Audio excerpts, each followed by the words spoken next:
have the perfect square trinomial. So, perfect square trinomial is one of the cases of factoring of polynomial. So, tinatawag siya madalas number 2 ng ating factoring of polynomials.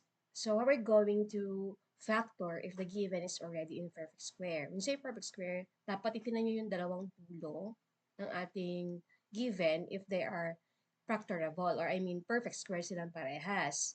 So, perfect square, we're just getting the square root. Kuhanin nyo lang yung square root ng x squared.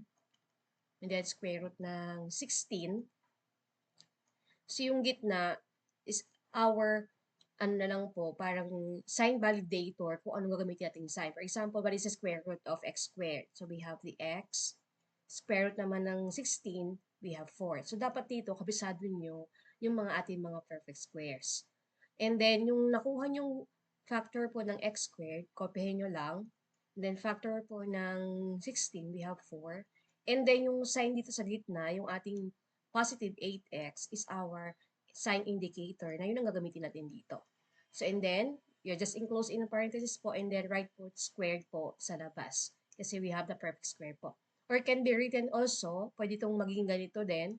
So, i-double nyo lang. So, we have x plus 4 and another x plus 4. So, same lang yung given niya. It means kasi pag pinahaba mo itong x plus 4 squared po, ganito magiging